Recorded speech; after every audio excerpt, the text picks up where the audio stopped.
So, this one's gonna be about very different things or various different things. It is gonna be about technical stuff like technology and all those things. It's gonna be about amazingly interesting people like Bill Gates and the Netflix founders. I've seen a pretty interesting article about that and many things more. So I'll see you after the intro, I guess. As always. As fucking always. But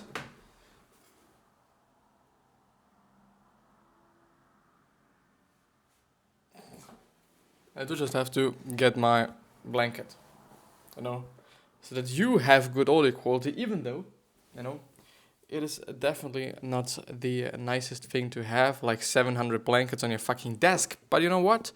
I'm gonna take that. I'm gonna take that if, therefore, the audio quality is decent. It's not bad. It's not really fucking good, but it is decent. It is probably pretty decent.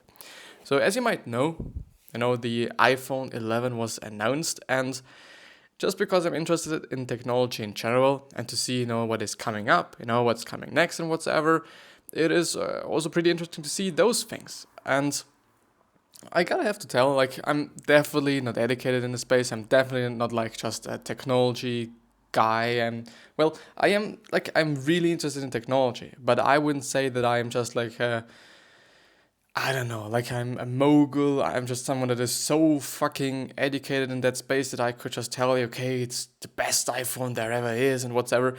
I know some things and I don't obviously know everything. This is what I want to say. So just, I don't know, maybe you consider listening to some other people, but I in general think that it is just pretty nice, that they've actually decided to publish cheaper ones, quote unquote cheaper ones, because they're still not cheap. They're still pretty expensive, to be honest. But compared to other producers, to other companies, they're pretty okay, pretty fine, I'd say. But yeah, it is definitely not cheap. And if it is worth for what you're getting, I don't know. Having 3 cameras for the Pro version and having 2 cameras for the non-Pro version, it is fine. It is totally good. But I don't know. I still have to say that I'm a fan of Apple products in terms of software.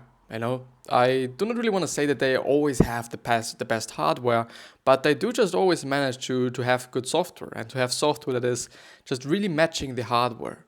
It is something, at my point of view at least, really, really important there, because the thing is, for example, on Snapchat, if you do see some stories of some people that are just partying or whatsoever, you always fucking notice who's having a fucking Android phone, because most often they are lagging, their cameras are lagging, nothing is just really kind of watchable somehow, and it really is interesting, a lot of companies, and a lot of really great companies like Huawei, it's actually, I think, Huawei, and other companies like Samsung and all those, they have amazing hardware. Their cameras, their modules, their everything, it is fucking good. It is great. But the thing is, the software is just, okay. At least in my point of view, at least this is what I often see. And I still kind of believe that this is also the case for relatively new phones, as far as I know. The thing is, the thing is, I do often see just stories from friends. I don't know which phones they have specifically, but yeah, I guess some of them totally have kind of the newest one. And maybe it's just my own perception. It could also be the case. Maybe it's just how I view the world and how I see the world and my own experiences. It could definitely also be the case. It would be really interesting to hear your thoughts on that. Have you seen stories from people having Android phones specifically that are just shit, even though their phone is extremely expensive, or their phone is just the newest one from Samsung, Huawei, and then all the other companies? There are many companies. But something that I've also seen in the past few years definitely is that there's just such a lot of new new companies emerging. Like, it is really interesting. Like, now we have Vivo, and now we have just all the other producers and companies. It is just extremely amazing, to see also kind of the underdog coming up and actually having quite a lot of sales, really quite a lot of sales. It is extremely, extremely interesting, and it's an extremely interesting change in the market. It really is. But, I have before just announced, well, not announced, but talking about Netflix. And as you might know, or as far as I know as well, Netflix had to, well, they had to increase the prices, and they have been increasing the prices for quite some while now. And I think the last few changes have been actually like, there has not been a pretty long gap between the last few changes or the last few price raises. But which is something interesting, I have to say. Like, I don't know, a lot of companies try to make things cheaper in general and whatsoever, and they just rose. I think it's actually rose, isn't it? They rose the prices. Let's actually go for rose. But I don't know. I don't know if it is the best decision, especially because they have seen that they are not having just... they're having a lot of market share. Of course they have. They have a fucking big company. Like, it really is. The thing still is that a lot of people actually go away from Netflix. At least I've seen a graph somewhere, and it is pretty interesting. Like, it is not running pretty smoothly there. But I have seen a really interesting article, and I do just wanted to show that. And he said, so I think it was the Netflix co-founder, and it was definitely a CNBC article. I do just also only have to search for it, but he was like, yeah, everyone would have been able to actually make and or create or found Netflix. And I thought, like, well, yeah, in theory, of course. It could have been a thing. But just practically, I don't know. Like, you do just still need to be able to program software and whatsoever, and all those things. So it is not really that easy. Like, not really that fucking easy. But in theory, we all could have. We all could have had the idea of doing that. Of course, you're just... of course you need some money, and of course you need some capital to do certain things like that, but it is possible. It is truly possible. And like, you actually only need... There's the article. So anyone, quote unquote, could have built Netflix according to its co-founder. Yeah. And he there is talking about Netflix and a bunch of things, I assume. I haven't read the article actually, but... So it was January 1997. It was 1997. A typical Kabul day for Mark Radolf and Reed Hastings when colleagues at software development company Pure Atria... what? Nah, never mind. So Hastings ran blah, blah, blah, blah, blah. Not that interesting.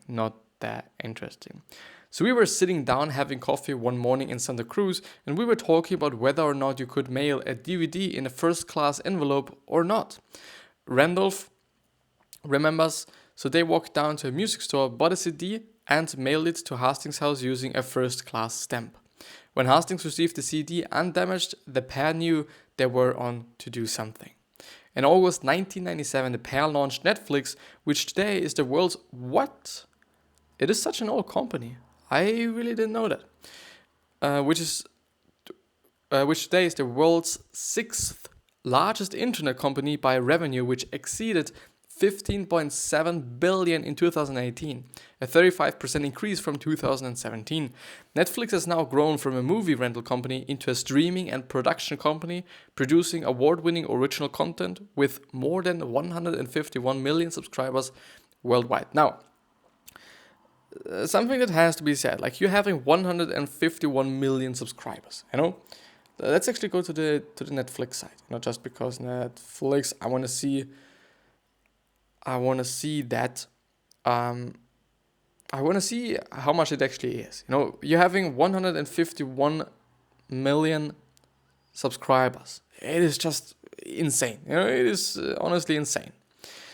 But I guess unless you're actually in a family or something, which is something that you can do, and I know people that are doing this, and then it gets actually relatively cheap, like $3 to $4 a month, which is totally fine at my point of view for having just such a lot of series and such a lot of original content as well, which has to be said because it is really important that they are also doing their own stuff. But still nothing for me. I'm really not a guy that is watching a lot of series. I do just like to do something else. I'm really not into. I'm really not into just sitting around and just listening to something, unless it is YouTube.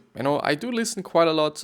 I watch a lot of YouTube videos, to be honest, but I don't know. Maybe it's about the paying thing. Maybe I would actually kind of watch a few series if it wasn't kind of involving some payments there. But I'm not paying for anything, basically. I'm trying to actually not use my money for anything but food occasionally. But I've also changed that up, actually. It was actually the case that in school, always when we had our lunch break, we all headed to just a near supermarket and bought ourselves some food. And I stopped doing this, the past week now, because I'm actually attending school again for 2 weeks now, I guess. And in those 2 weeks, I have not been buying myself anything. And it works quite fine, especially with the intermittent fasting thing that I'm doing, which is also pretty great, that I'm really able to not use any money. Like, I do not need any money, I'm actually... Do it like this? Yeah. I'm actually like... I don't know, like I'm just taking my food from home and it is totally fine. It just works. If there is something that kind of works at I don't know. But the thing is, it is totally fine. It is fine. I can just save quite a lot of money, actually $40 a month, because I just tended to spend like $10, a little bit less actually, and especially a little bit less just because we are now only having like 2 times a week on or in the evening or in the afternoon school. The last few weeks or the last few years, actually school years, I've always had like, I don't know, 3 to 4 times a week in the afternoon some school, which means that I do have to eat something, like I need some food. But now it is different. And which is extremely great because I can save a lot of money. And I can use this money for something else, or actually for nothing, because this is what I do most often. I really don't use my money for anything. It's such an interesting thing. But because I've just seen it, it is €7.99. Let's talk about euros now. I think it just might not be applicable for everyone, but 551, million times 7.99. Well, actually, let's do it like 1, 2, 3, 4, 5, 6. Is it 1.2 billion just in revenue through the subscriptions? I think this could actually work. Which is just insane. Like, it really is insane. But something that I also have to say is like, well, yeah, it is just a good company, isn't it? Like, nobody would actually kind of watch any Netflix series or use any Netflix if it wasn't good. And I think it is actually applicable to a lot of things that are in the internet, especially also on social media sites, YouTube, podcasts, whatever there is. Often the things that are just better win, which is amazing, which means that even though you're having 2 subscribers, the only thing that you have to do is just producing good content, and then people are going to come. And I think it is actually the case, even though, the beginning might be a little bit of a tough thing, a tough period, and I know that, but eventually people will notice. People will notice your work, and people will then just stick to you. There's always going to be some early adopters, some early people that are trying to find the new thing. They're trying to find the new channel, and of course they're going to feel amazing if they just show your channel or your podcast to somebody else, to one of their friends. Actually, that then likes your podcast just so immensely. Of course, they're going to feel good then, because they can be like, well, yeah, I've showed you this channel back then. And I don't know. It is always pretty interesting when I'm seeing just new emerging channels on YouTube. It is really an amazing thing, because I often then feel like, okay, this person now has 20K, which is something, which is definitely something. And I then feel like, okay, I'm seeing this channel, or I'm seeing this video from this channel. This channel is going to pop. This channel is going to definitely pop in a few months. If this person is just keeping producing videos, of course, this is just the kind of criterion factor or variable there. But, if this person is not producing anything and or not just acting on their potential or acting on their chances, then of course they're not going to pop. But, I think it was actually the case 2 times or something. 2 times I've actually seen a new video from a new channel, and I've been like, just because I knew it, and I've been like, well, this channel is going to pop. And yeah, they popped. Now with, I guess, 300,000 subscribers, and the other one is like, I don't know, I don't remember. I do not remember, unfortunately. I don't remember, but it's pretty interesting, It is pretty interesting and also pretty good that people that just produce good content are going to win on these platforms, even though I also do have to say that there is quite a lot of channels or a lot of content producers on every single content distribution platform, whether it be social media or something else that you have done, that there is always going to be somebody that is like known and that is like quote unquote famous and that has just been doing this for quite a long time, and they are not producing the best content, but it is their content. They just actually are a brand themselves, and this is then just, I don't know, it is just amazing for them. And I do not even want to say like, only because they are not having 4K videos, they should not be just as rich and as famous as they are. Of course, they should just be as famous and they should just get as much money as they have or as they make. Because they have built a fucking brand. They have fucking put in the work for a lot of years so that they actually can get up to this level. For example, PewDiePie, of course, the video quality is really good, to be honest. Sometimes it is shitty, and sometimes also in the past it was shitty, but it is just his content. So I do not want to say that shitty quality is just his content. His content is just good. People like his content, no matter if the quality, and this also shows that the quality really doesn't matter too much. People like his content. Whether it be in 720p or 1080p, nobody fucking cares. And this is then the point. And it is just really amazing because he's just so likable. He and his personality, he's just so likable that no matter content is like, still people gonna watch. And also because he has been in the game for quite a long time, and he has an audience. And once you have an audience, of course, they're gonna watch your shit. When you're having the 1,000 true fans that Seth Godin and the original author was talking about, once you have your 1,000 fans, it is actually, or you are actually able to sustain a life or sustain yourself, which means I'm giving you an example, or maybe I actually can find an article on that, would be nice. It is from Kevin Kelly, actually, I guess. Yeah, I think it is actually an article there. It is amazing. I'm gonna show you. I hope there is something, at least. I really do hope. Because I'm not able to see anything yet.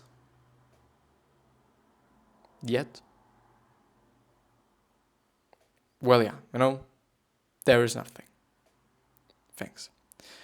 Well, never mind. The thing is, when you have 1,000 true fans, which means 1,000 people are going to buy whatever you're producing. They're going to buy whatever product you're just establishing, whatever product you're just making. And every video and every whatever, they're gonna buy it. And let's say they all spend $100 each year. Now let's calculate that. 1,000 times 100 is $100,000. And it is about a year. It is about a year now. Consciously about a year. You could also do this per month, of course, but I don't know. I really don't know if your true fans would actually pay you that much money. You also have to think about that, at my point of view at least. I don't know, I assume. But 100k a year, we are actually able to sustain a pretty well life by earning 100 fucking k a year, which is 8k a month. It is fucking great. It really is great. You would be making a pretty good living there. And so you basically only need 1,000 true subscribers and or followers. You don't actually need so many followers. But the thing is, of course, if you're having a lot of followers, of course, there's going to be a higher chance that there are a true fan just in those 1 million, 2 million, 3 million followers or subscribers. So, because, even though you're having 1k subscribers doesn't mean that all the 1k are going to buy every fucking shit that you're producing. Of course not. So yeah, it doesn't actually take too much, to be honest. It doesn't really take too much to sustain a life by doing whatever you want to do. You essentially only need 1,000 true friends. But let's actually also go through a Quora question, because I've always done, Now let's see. Let's see what I can find here. Let's see. Now you can see also the screen, which is amazing, which is really amazing. Let's just scroll down, and I'm gonna pick anyone. Any question. I'm gonna pick any question, no matter what. Gonna take this one.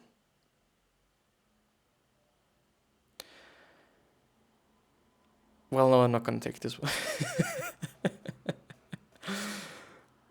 How long can you sleep? How do you make yourself wake up at 4 or 5 a.m. without pressing snooze? Just do it, I guess. And or having so many alarms that you would just wake up no matter fucking what. And or, let's actually take this one. So, how do you make yourself wake up at 4 or 5 a.m. without pressing snooze? I'm doing this. I'm still pressing snooze, but only for 10 minutes, and then I get up and do my shit. Because for school, I actually have to get up at 5 a.m. to actually get to my train and then get to school, because I'm having to travel around 77 kilometers to my school. Or, well, actually, I think it is more like 100 kilometers. But I don't know. I really don't know. The thing is, just do it, Something that I do, that I'm always having 2 alarms. I'm having one on my phone, obviously, and then I'm also having one on just my alarm that is on my bedside table there. And it works pretty fine. It really works fine, I do just press snooze for kind of 10 minutes or something, but because I'm having such a lot of alarms actually on my phone just alone, and also then on my alarm there, and they all just ring in an interval of 5 minutes or something, all the fucking time. I do just really have to get up. But something that you could also be doing is having your phone or having your alarm somewhere else. Maybe on your table, on your desk, maybe on just, I don't know, in your closet and whatever, so that it is just loud enough so that you're going to wake up. But you actually then have to stand up, and this is the key then. You have to get up, go there, hit the snooze button, and would you actually then lay down again? I don't think so, especially because you then have to get up again once the fucking snooze thing or the alarm just goes off again, because you've pressed snooze and whatever. Yeah, this would actually be a good one, would actually be a good one. Or just figure out a way to not sit down again, and or just try extremely hard to do it for a week, for a month, for quite some time, until you actually have the habit of waking up naturally at this point in time, Yeah, and also don't be like, okay, I'm going to wake up at 12 a.m. on the weekends and 4 a.m. during the week. I am waking up at the weekends at 6 a.m. when I'm at home. When I'm at another place, I'm going to just do whatever. And during the week, it's going to be 5 a.m. 5:20 during the week, and on the weekends, it's going to be 6:20. And it works really fine. It works really, really, really fine, especially because I do have a lot of time on the weekends as well, which is amazing. For your productivity, for getting shit done, it is just truly insane. But yeah, I guess this is just my answer to this question. So yeah, I wish you the best health, happiness, and also success. And I Also hope that you're going to remind yourself how you're going to be remembered, which basically means your legacy, which basically means your legacy. Because, being nice so that you're going to be remembered as a nice person and or being kind and generous is good, but there's still going to be someone that just dislikes you no matter fucking what, or even hates you. But something else that I'm willing you to think about is, what are you trying to change? Why are you here on this planet? And what is bothering you the most? Because there's definitely something. There's definitely something that is bothering you quite some bit. Yeah. Figure it out, because this might lead you to your life purpose. This might lead you to another business idea, and this might just really help you in your life to be healthy and happy. And yeah, with that being said, please subscribe to the podcast and also to the YouTube channel if you have liked it, and I'm gonna see you the next time. I at least hope. I really do hope.